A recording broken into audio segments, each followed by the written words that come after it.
Tumpe Yesu Kristo haki yake. Amen. Naomba ukae dakika chache. Amen. Amen. Naomba ukae dakika chache.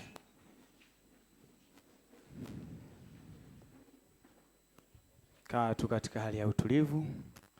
Na wakati unakaa, tafakari ukuu wa Mungu. Tafakari neno linalohusu ukombozi wa Kristo. Tafakari sana hilo neno. Walisikia neno vyema sana. Kwa nikifuatilia kila hatua, mtumishi wa Mungu akubariki sana kwa neno. Sasa unapotafakari, ni wakati wa kwenda kuhakikishiwa na Roho ndani yako. Kuna mtu ananielewa? Nataka tu nije nifafanue jambo moja ambalo ni la msingi sana na watu wengi tumelikataa. Hizi simu zina watu au wale watoto ndio wanyang'anya hizi simu, ni simu zao. Na kwa nini unakuja ibadani unakabidhi mtoto simu? Yaani wewe unasifu afu mtoto anachezea simu. Ni kati ya vitu ambavyo huwa najiuliza, ni kutokutambua thamani ya ibada.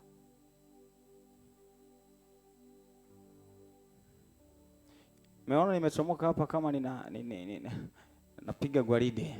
Naangalia watoto kule mlangoni wanachezea simu. Hana uwezo wa kumiliki simu, lakini amemiliki simu ibadani. Kama mtu anakuja kanisani simu inamshinda kuibeba, simu mnazileta tu nazitunza madhabahuni angalau. Nikiizima na naitunza huko inasaidia. Au kama haiwezekani unabariki mwingine anayeweza kutumia simu. Na kama mtu anaweza kuachilia simu uhuru viko watoto. Tena mtoto unamwachia simu acheze kanisani.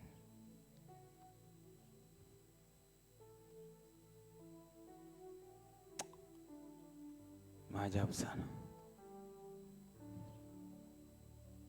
Kitu ambacho watu wengi shindwa kumwona Mungu akitubariki.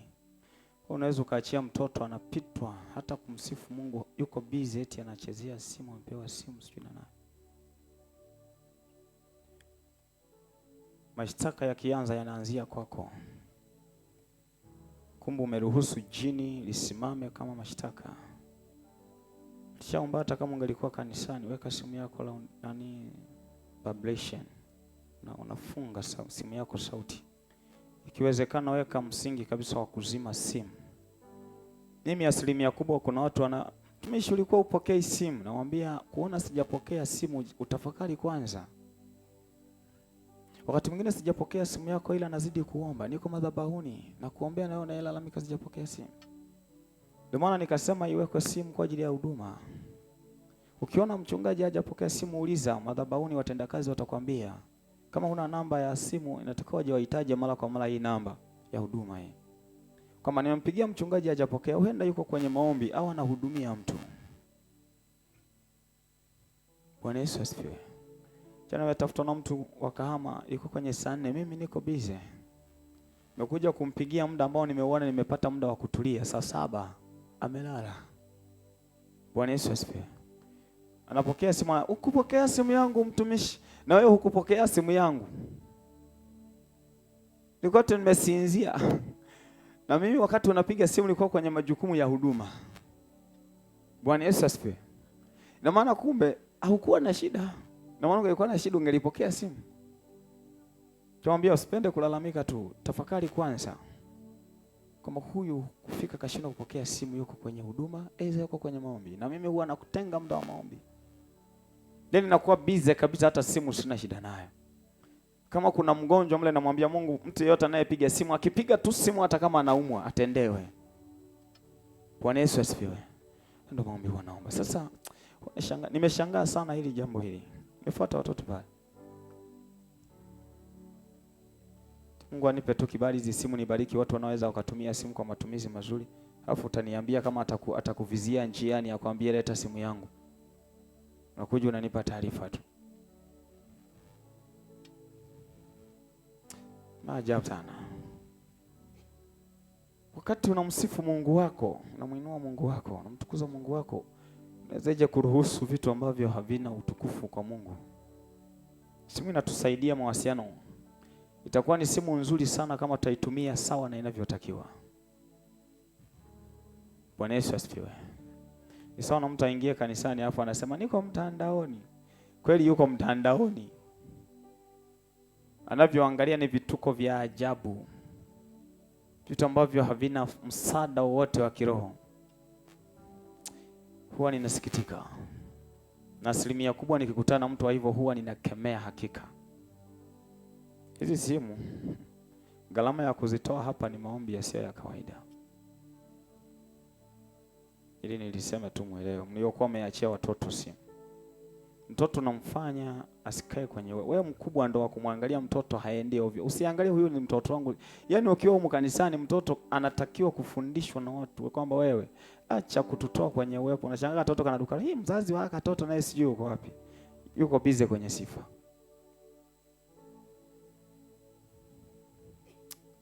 Mungu atuhurumie. Inua mikono yako sema Mungu Baba. Ninaomba unisamehe. Samehe maisha yangu. Unisamehe Bwana. Niheshimu ibada. Unisamehe mimi. Hata wakati wa kusifu ama wakati wa kuabudu. Naomba unisamehe. Nikuheshimu wewe kwa njia ya ibada. Katika jina la Yesu. Na kwa damu ya Yesu. Amen.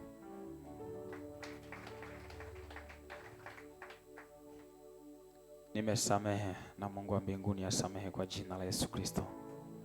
Amen. Mwenye sikio na asikie. Watenda kazi, kwa nini mnapenda kuacha watoto wanarukaruka? Wale malaika waliposhindwa kusimamia enzi yao, kuilinda enzi yao, Mungu hakuwa na haja nao. Kwa hiyo na wewe mtenda kazi kama mtenda kazi, wewe ni mhudumu katika madhabahu ya Bwana. Sifurahie kuona kitu kinachoenda kinyume na ibada. Mimi huwa nasema hivi, heli mtu akanitukana, akaniona sifai, akaniona chochote atakachokifikiria, kwa sababu tu nimemwambia kweli au nataka kae kwenye kweli. Mtu yule hata kama angelinikataa, akanitukana, akanena anavyotaka yeye, mimi namuinua Bwana wa mabwana, kwa sababu hajanikataa mimi, hajanitukana mimi, hajanidhalau mimi. Unanielewa? Amemdhalau yeye aliyenipeleka, aliyeniita. Kwa na wewe uliye na nafasi ya kuhudumu katika hii madhabahu, msimamo ni ule ule. Heli mtu akakuona hufai, ila hakikisha anakaa kwenye mstari unaotakiwa. Bwana Yesu asifiwe. Tumekuja kumuinua Mungu, ila unaweza ukashangaa pepo anatumika sana kwa watoto. Kelele, kurukaruka ovyo ovyo, anatumika kutoa watu kwenye uwepo wasipokee. Kwa nini mtoto mdogo asipelekwe, asifundishwe kwenye msingi unaotakiwa? Siangalia sura ya mtoto, si mtoto wa nani. Maadamu hayuko kwenye msingi unaotakiwa, anatakiwa arudishwe kwenye msingi unaotakiwa. Ukipeleka aya sasa huyu si ni wa nani? Yaani hapa hata kama angelikuja kusali mtoto wa rais, anatakiwa fuate kanuni za Bwana majeshi mahali hapa kwa jina la Yesu Kristo. Kuna mtu ananielewa? Kuna mtu ananielewa? Kitu ambacho kinaniumiza mimi na nimepelekea niongee haya. Nimewahi kufanya tathmini ya kuangalia watoto watumishi. Kwa nini wachungaji wengi watoto wao sio watumishi wa Mungu tena? Sio kwamba niko tu madhabahuni sijawahi kutathmini na kuangalia na kumwomba Mungu. Kwa nini? Kwa hiyo unakuta watoto watumishi wengi hawako kwenye msingi. Yaani huduma utakapoanza tu, iwe ni uimbaji, iwe ni nini, yaani unaposema tu mimi nimekubali kumtumikia Mungu, adui anainuka kuliko hali ya kawaida. Kwa hiyo mahali hapa, kila mtoto wa mtumishi aliyeko mahali hapa lazima aipende roho ya utumishi na atumike kwa jina la Yesu Kristo.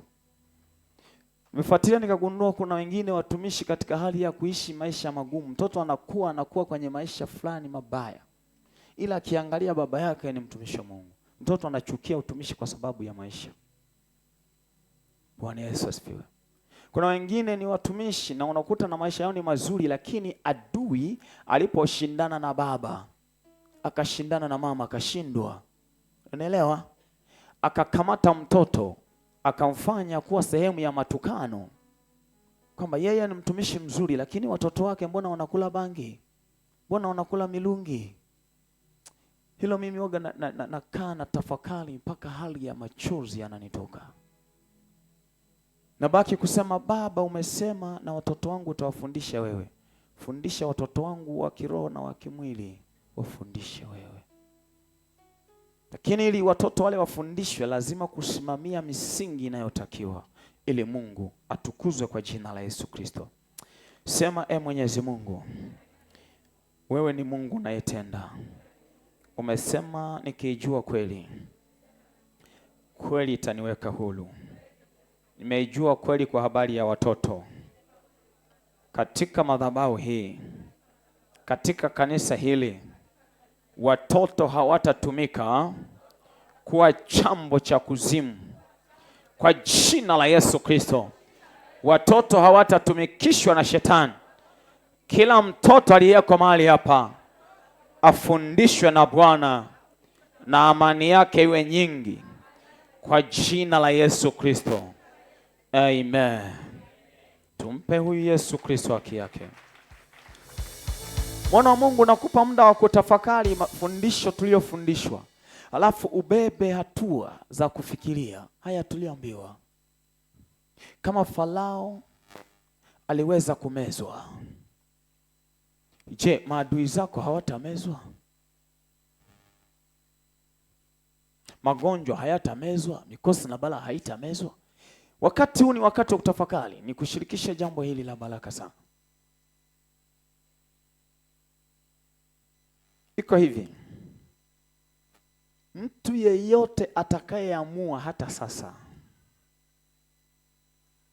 kujikabidhi kwa Mungu, unanielewa?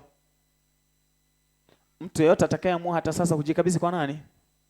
Kutoka ndani ya roho yake, sio kwa sheria, sio kwa sababu wengine wako, unanielewa? Ake yule mtu akaamua kujikabidhi. Kuna mtu ananielewa? Akaamua kufanyeje? Kwa Mungu. Jambo lolote atakaloliomba atafanyiwa na Mungu kwa jina la Yesu Kristo.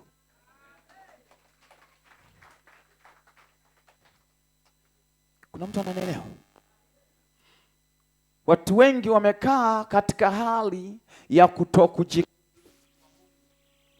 na wakabaki kuishi katika hali ya kuishi maisha ya kuelea, yani kwenye imani isiyokuwa na mizizi ndani yao.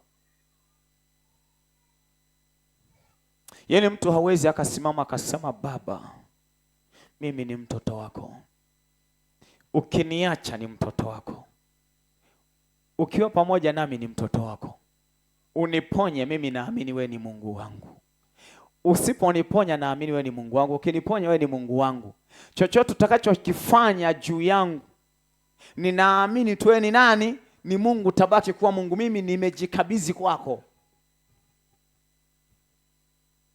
Mtu akifikia kiwango cha imani hiyo, jambo lolote lile atakaloliomba Mungu anamfanyia kwa jina la Yesu Kristo. Na hilo ndilo kanisa Mungu analitaka kwa wakati huu tulionao, maana saa yaja nayo iko. Kuna majira nayo yamefika. Bwana Yesu asifiwe. Watakaoenda kushinda ni wale waliolishika neno la Mungu kweli na kuliishi peke yake. Hayupo atakayeshinda kwamba ameshikilia mafuta au chumvi au maji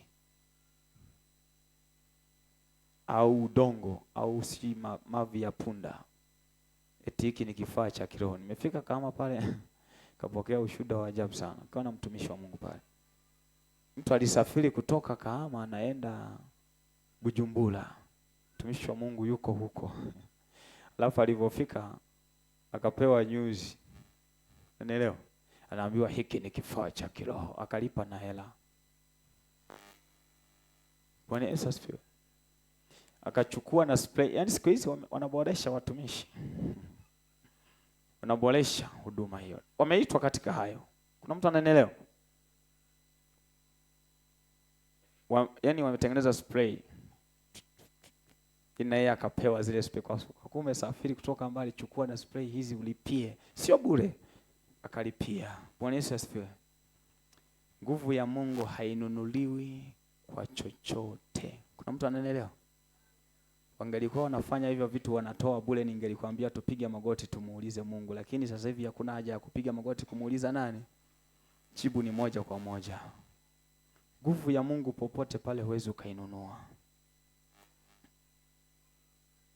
Bwana Yesu asifiwe. Nguvu ya Mungu popote pale huwezi ukafanyaje? Ukiuliza unaweza ukaambiwa hii hela unatoa ni kwa ajili ya kuchangia kuzalisha vifaa vinavyotumika. Kama vingelitokana na Mungu, vingelikuwa vinazalishwa tu vyenyewe kwa uweza wa Roho. Kuna mtu ananielewa? Lakini kwa kuwa vinatokana na mwanadamu, ndio maana vinatakiwa vilipiwe fedha. Kwa hiyo Mungu atuhurumie, maana tuko mbali sana. Dunia hii inazidi kuyumba yumba na kulewa, na Mungu aiokoe kwa jina la Yesu. Iamini tu neno ili Mungu akuokoe kwa jina la Yesu Kristo. Amen. Wanakuwa ya wimbo mmoja mnisaidie.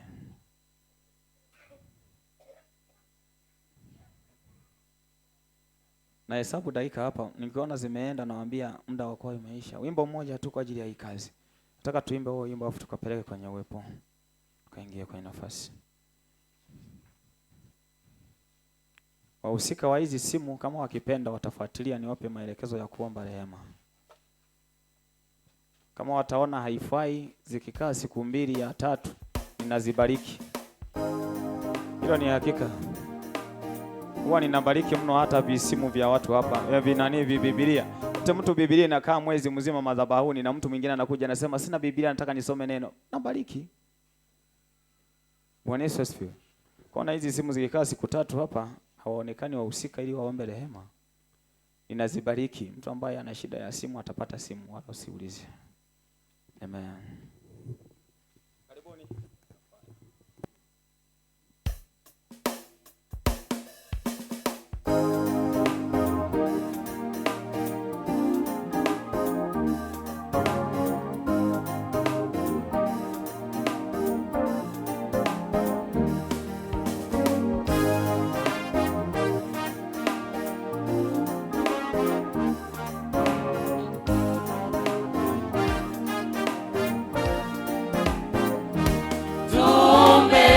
Kombolewa na Yesu msalabani, tumewekwa huru na Yesu msalabani, tumesamehewa na Yesu msalabani, yote Yesu kayamaliza msalabani, tumekombolewa na Yesu msalabani, tumewekwa huru na Yesu msalabani, tumesamehewa na Yesu msalabani, yote Yesu kayamaliza msalabani.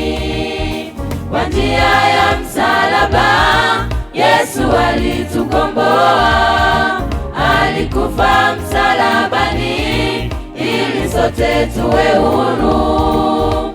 Kwa njia ya msalaba Yesu alitukomboa, alikufa msalabani ili sote tuwe huru.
upendo wa kulingana na Yesu, kwa kutoa uhai wake kwa ajili ya wengi, kwa kufa msalabani ili apate kutuokoa. Ni Yesu pekee wa kufa msalabani, hayupo mwenye upendo wa kulingana na Yesu, kwa kutoa uhai wake kwa ajili ya wengi, kwa kufa msalabani ili apate kutuokoa. Ni Yesu pekee wa kufa msalabani. Asante Yesu kwa ukombozi wako. Asante Yesu kwa kutuweka huru.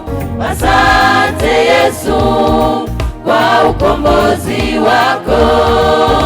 Asante Yesu kwa kutuweka huru.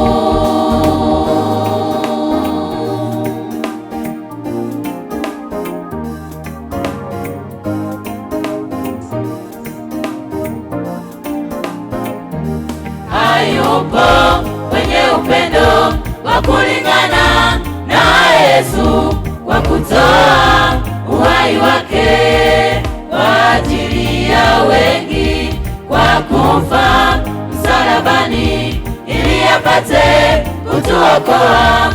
Ni Yesu pekee wa kufa msalabani, hayupo mwenye upendo wa kulingana na Yesu, kwa kutoa uhai wake kwa ajili ya wengi, kwa kufa msalabani ili apate kutuokoa.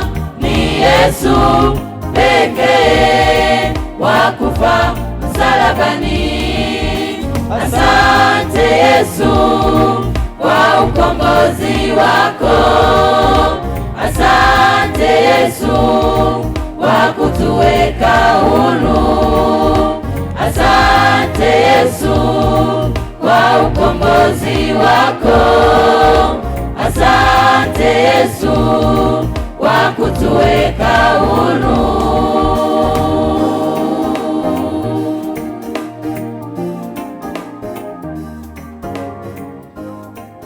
Shangilia huyu Yesu Kristo.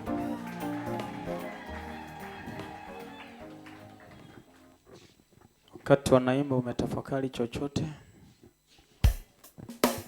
Wakati wanaimba umetafakari chochote? Wakati wanaimba waimbaji umetafakari chochote? Au ulikuwa unasikia muziki tu du du du? Ujumbe umeuelewa? Ni wakati wa kumwinua Bwana wa majeshi. Baada ya kesho pia tutaanza, Bwana Yesu asifiwe, na watu kufunguliwa kama ilivyoanza leo. Baada ya leo Mungu ametujalia ikawa ya watu kufunguliwa mwanzo. Kuna mtu ananielewa? Na kesho pia tutaanza safari hiyo hiyo. Tumpe Yesu Kristo haki yake.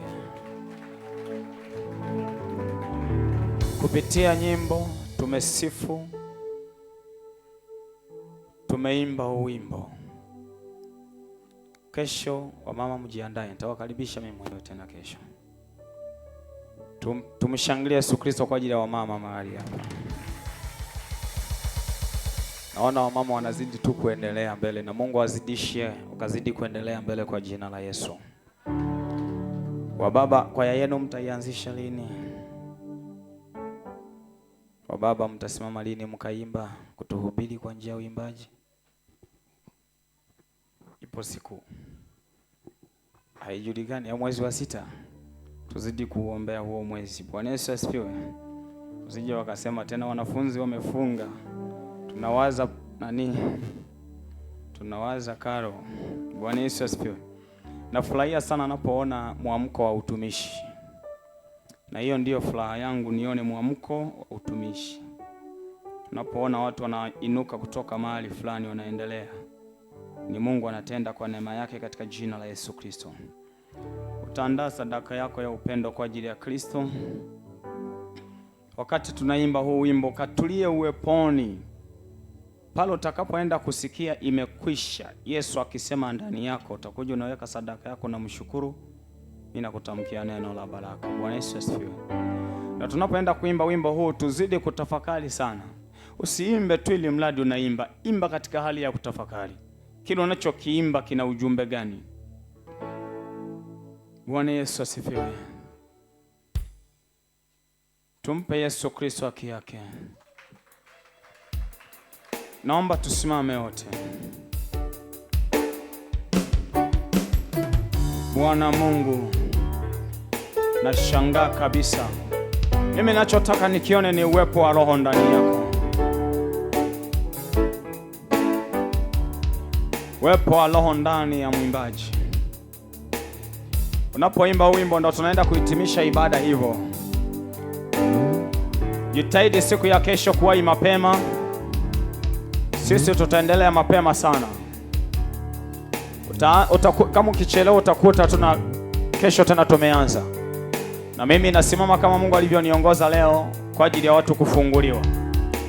Na kesho tena Mungu ataenda kutua watu wenye mizigo pia vile vile, kama ambavyo nimeanza leo. Na Jumapili ni hivyo hivyo. Taanza ukombozi. Kinachofuata ni kumtukuza Mungu. Tunatafakari ukuu wa Mungu kwa njia ya uimbaji. Baada ya Jumapili na nyote itakuwa ni hivyo hivyo. Mimi nitaanza mwanzo, nitasimama. Mungu afungue watu wake waliofungwa. Kitakachofuata ni kumtukuza Mungu aliye hai kwa njia ya uimbaji, tukitafakari ukuu wake katika jina la Yesu Kristo. Ndani ya hizi siku tatu kuna mtumishi naona anafunguliwa na kuinuliwa kwa kiwango kikubwa, na mateso yake yamekwisha kwa jina la Yesu Kristo. Sasa huyo mtumishi ukiniuliza ni nani, tumuulize Mungu atujulishe, ila tutamuona ndani ya hizi siku tatu. Leo, kesho na kesho kutwa. Naona Mungu anafungua mtumishi wake, anamweka huru na anafungua kipawa na kalama aliyompa kwa ajili ya utukufu wa jina la Yesu Kristo. Tumpe huyu Yesu Kristo haki yake. Na vile vile ndani ya hizo siku naona kuna mtu anafunguliwa milango ya uchumi. Mwingine tena anafunguliwa tumbo lake la kizazi, anaaga utasa hautakuwa kwake tena. Kwa hiyo ni Mungu mwenyewe akaendelea kujitukuza katika uweza na nguvu zake kwa jina la Yesu. Amen. Tukaimbe huu wimbo tenzi za rohoni, na naomba mtu akaongoze kwa kuzamilia sana wimbo, na ajitahidi kurudia sana beti huu, nikikumbuka kama we Mungu ulivyompeleka mwanao. Tuendelee sasa, tuanze mwanzo. Wakati tunaimba unazidi kutafakari. Ukisikia amani na mafanikio huko ndani yako, natamkia sadaka yako, naweka sadaka yako na mshukuru Mungu. Baada ya hapo taenda kumtukuza Bwana.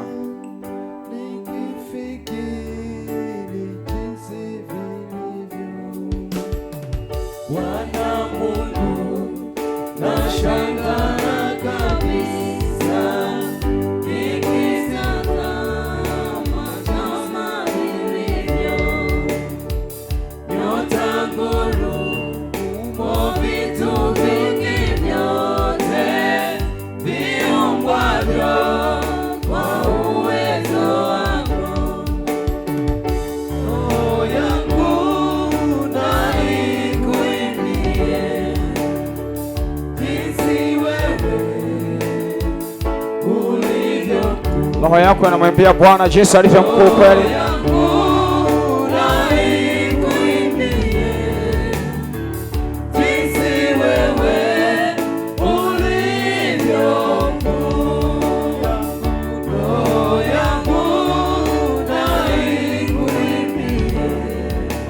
Mwambie Bwana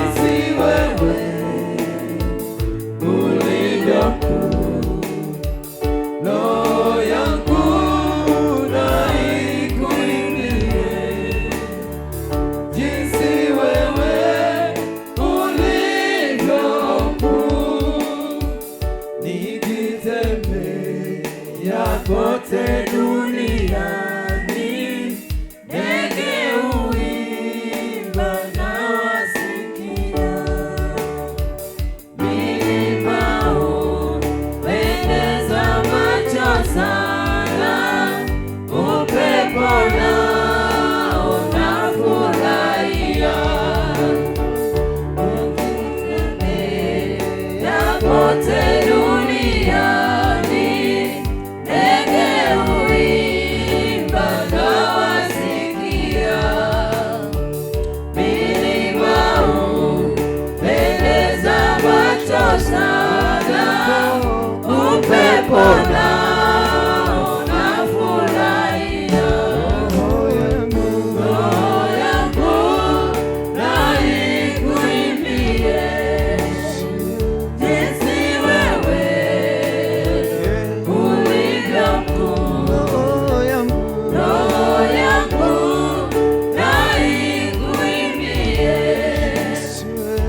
Tafakari huyu Mungu, tafakari huyu Mungu, tafakari huyu Mungu.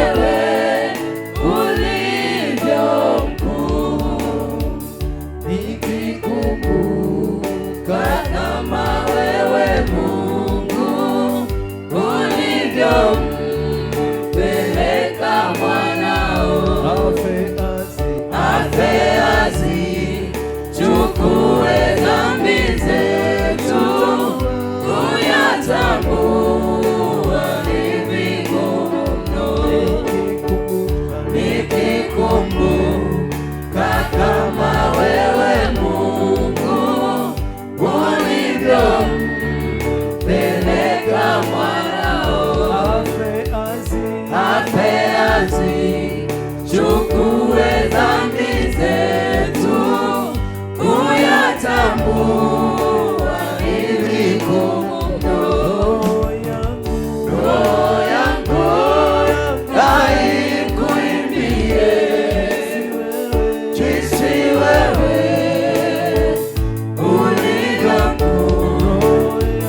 Roho yangu na ikuimbie jinsi wewe ulivyo mkuu.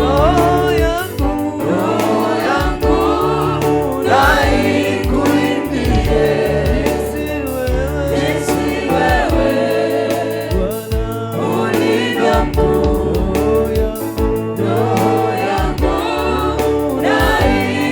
Unaweza ukaendelea kutoa sadaka yako, unaweza ukaendelea kutoa sadaka yako wakati unaimba huu wimbo. Nikikumbuka kama wewe Mungu ulivyompeleka mwanao afe azichukue dhambi zetu, kuyatambua ni vigumu mno. Nikikumbuka kama wewe Mungu ulivyompeleka mwanao afe azichukue dhambi zetu, kuyatambua ni vigumu mno. Roho yangu na ikuimbie jinsi wewe ulivyo mkuu. Roho yangu na ikuimbie jinsi wewe ulivyo mkuu. Roho yangu na ikuimbie jinsi wewe ulivyo mkuu. Roho yangu na ikuimbie jinsi wewe ulivyo mkuu. Yesu Mwokozi, utakaporudi kunichukua kwenda mbinguni, nitaimba sifa zako milele, wote wajue jinsi ulivyo. Yesu Mwokozi, utakaporudi kunichukua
kinanda kinaimba taratibu, uanze kutafakari ukuu wa Mungu aliye hai ndani yako wewe mwenyewe.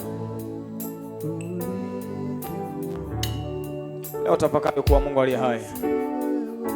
Mungu anasema nini ndani yako? Ananena nini na wewe? Uisikie ndani yako sauti ya Mungu kupitia huu wimbo. Mtu atasikia kuguswa, kumshukuru Mungu kwa kiwango cha ajabu. Sikia Bwana anakuambia habari ya wewe ni nani. Kama alikufa msalabani, huyo pepo anafanya nini kwako? Roho ya uovu inafanya nini kwako? Ili uweze kushinda hiyo vita, lazima utafakari sana ukuu wa Mungu, kwamba yupo yeye aliyekufa kwa ajili yangu. Alikufa msalabani. Kama alikufa msalabani, na hivi mnatafakari uweza wake,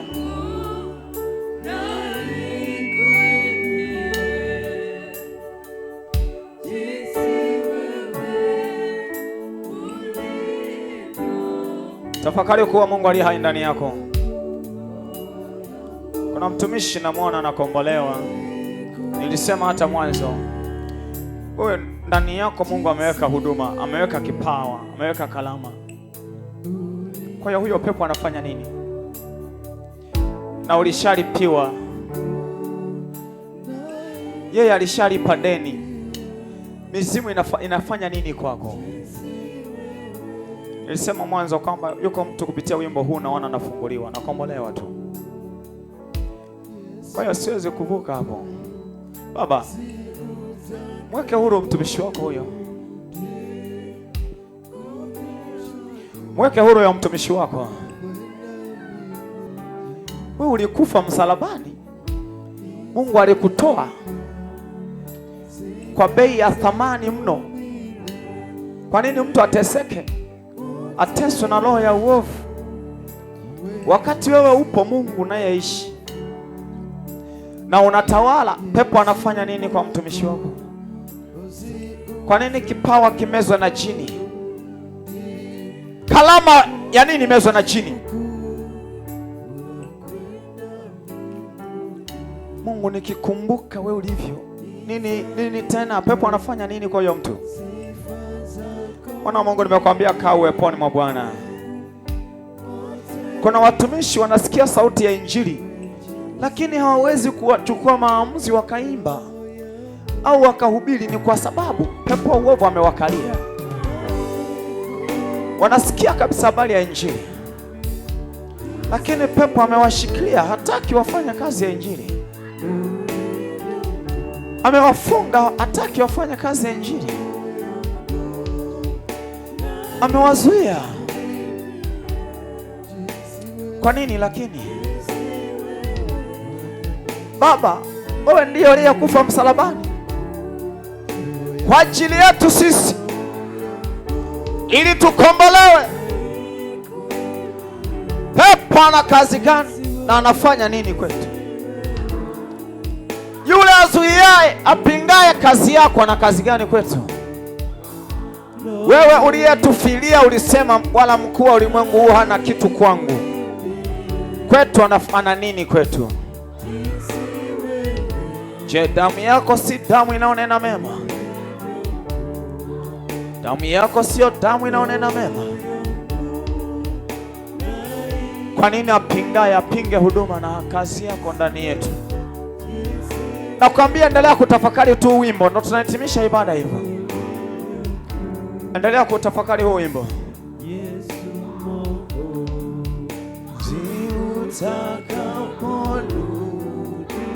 Endelea kutafakari huo wimbo. Kwa nini? Ni pepo ashikilie huduma. Kuna watumishi wana vipawa mahali hapa, lakini roho ya dunia imewashikilia na kuwakalia. Inazuia wasifanye kazi ya Mungu sawa sawa. Imewapa majukumu. Roho ya dunia imewajaza majukumu. Imewajaza mambo ya dunia hii. Wengine imewajaza chuki na kukata tamaa. Roho ya dunia inawazuia watu kufanya kazi yako. Baba, wewe ndiwe uliyesema nitakulia Aba, nawe utasikia na utatenda.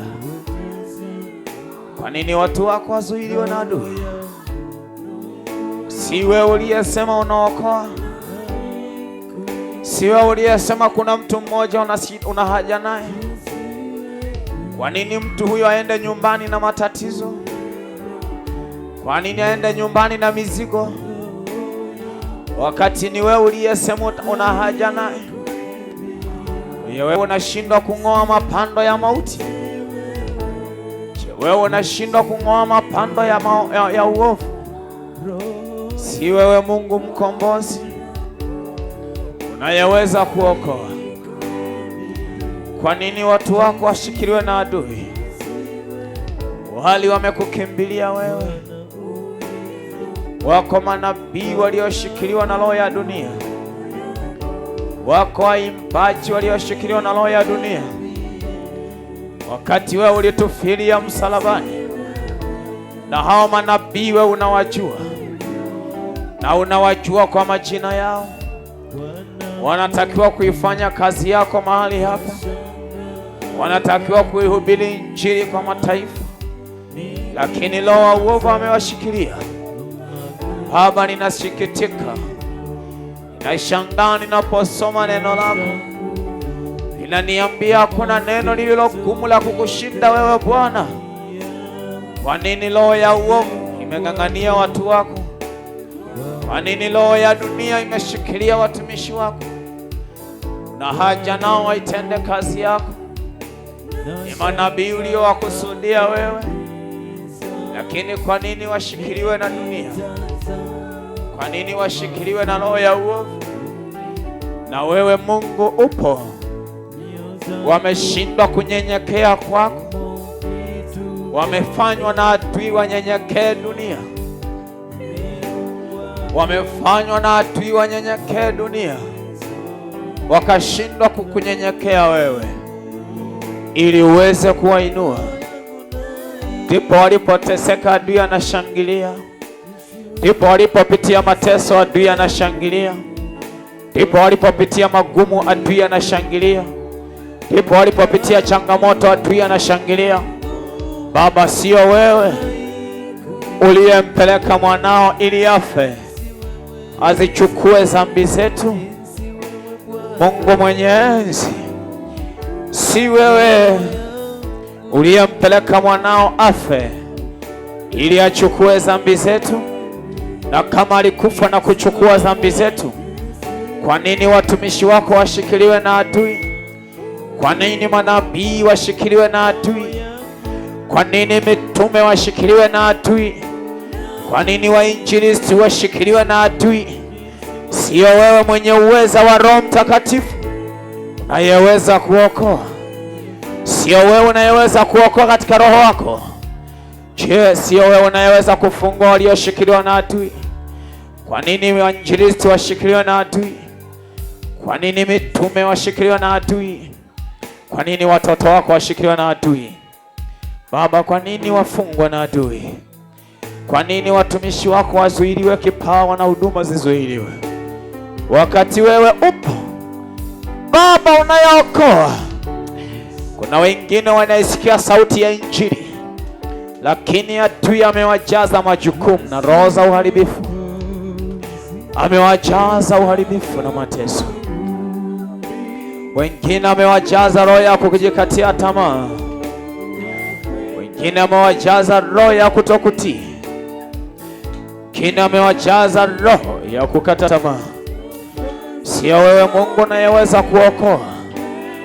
Sio wewe uliyemwaga damu msalabani, uliyemtoa mwanao wa pekee ili afe azichukue dhambi zetu?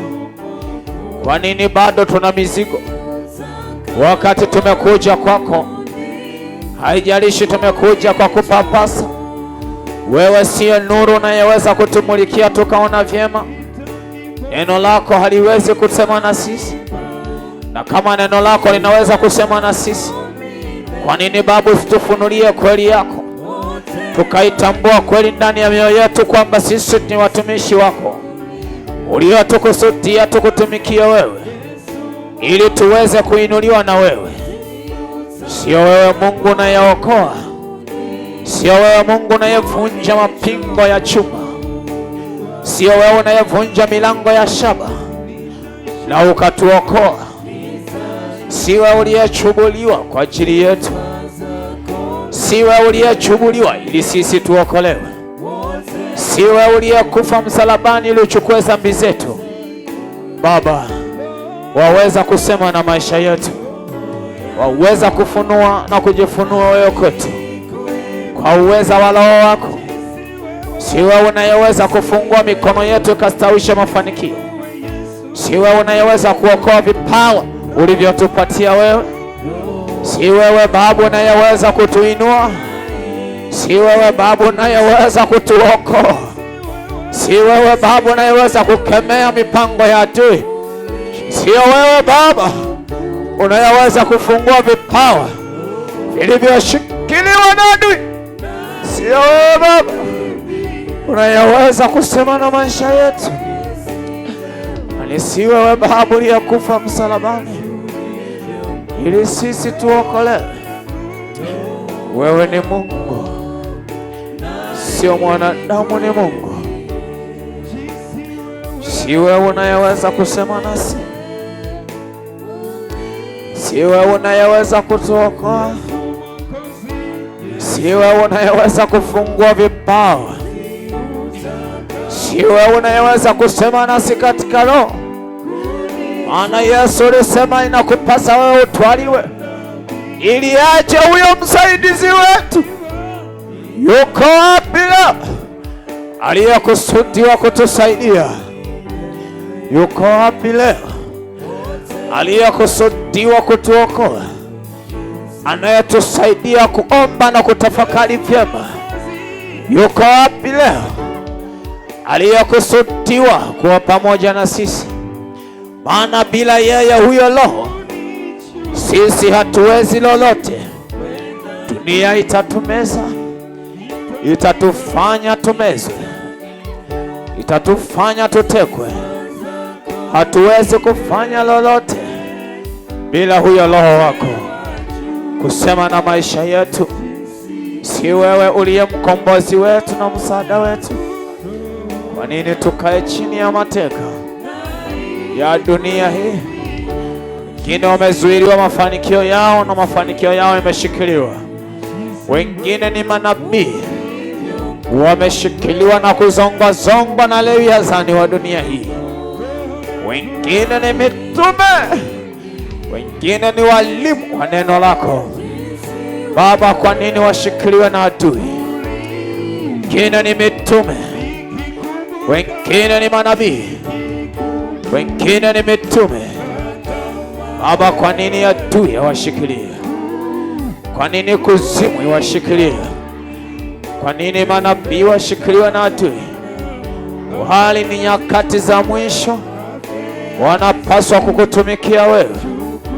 Ni nyakati za mwisho, wanapaswa kuinuka na kueneza habari zako. Wengine ni waimbaji, lakini adui amewashikilia na kuwazongazonga. Si wewe uliyemwaga damu msalabani ili watu wako wakombolewe? Si wewe uliyemwaga damu msalabani ili sisi tukombolewe? Nauliza kwako Mungu uliye hai, maana ni wewe uliyekusudia ukombozi, ukatupenda, ukasema utatuinua. Tumekubali na kutii, tufanye kula mema ya nchi. Kwa neema yako Baba, useme na sisi sasa, kwa ajili ya utukufu wa jina lako. Amen. Amen.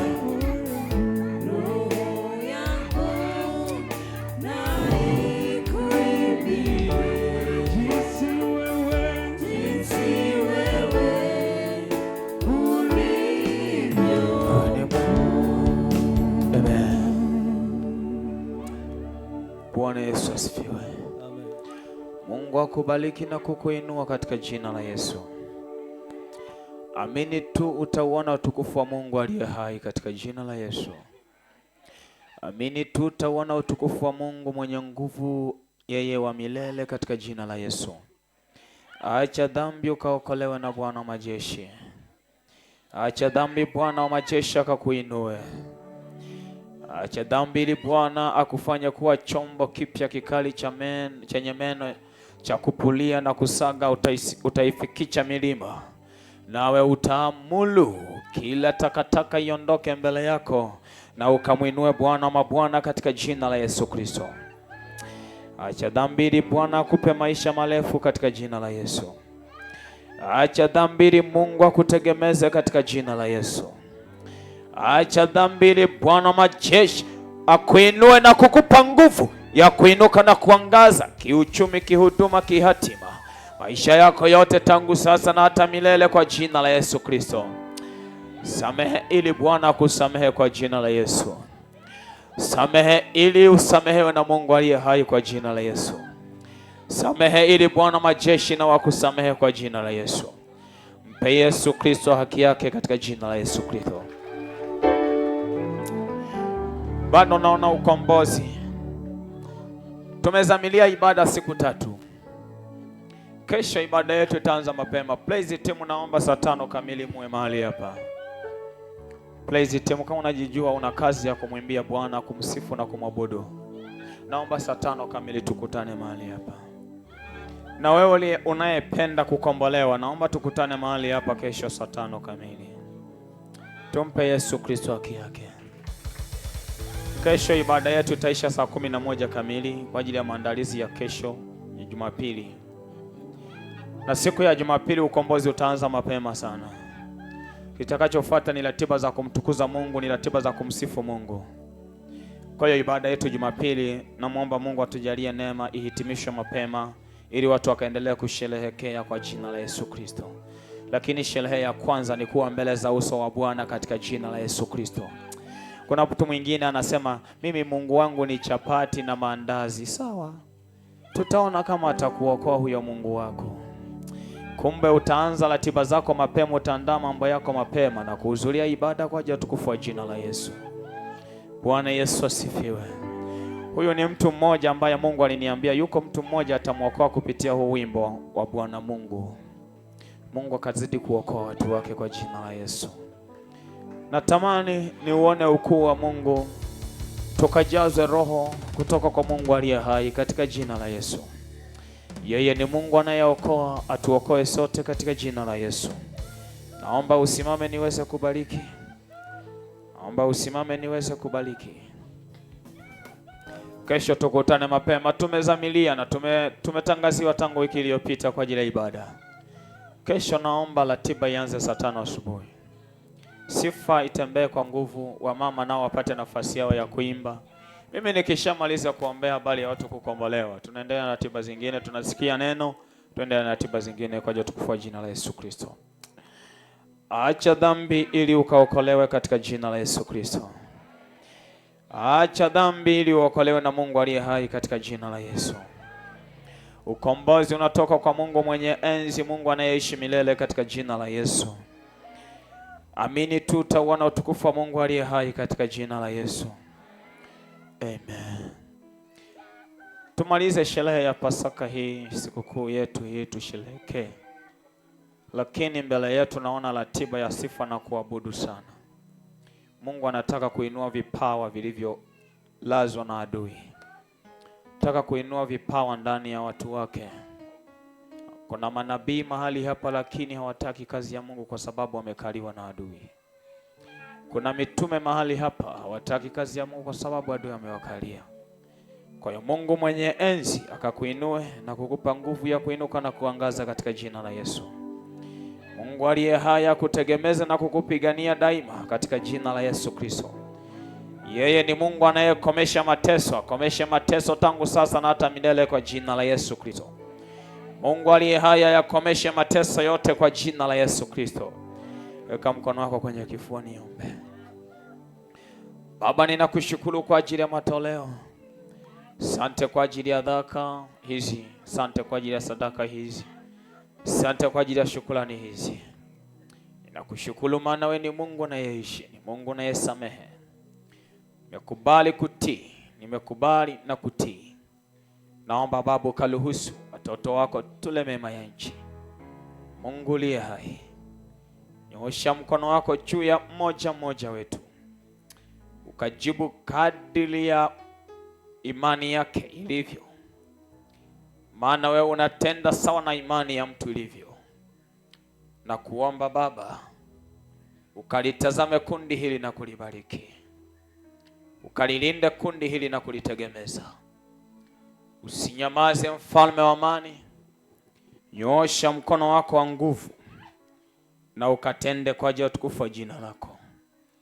Walio wagonjwa ukawaponye, waliotegwa na adui ukawakomboe. Kila mmoja mjaze roho ya utumishi, ili Bwana injili yako ikasemwe katika kweli. Ukavunje mikataba yote ya adui, ukajitukuze na kuyadhihirisha matendo yako. Wewe ni Mungu, tabaki kuwa Mungu. Umejaa uweza na nguvu. Jidhihirishe mwenyewe, ukibarikia kila mmoja moja.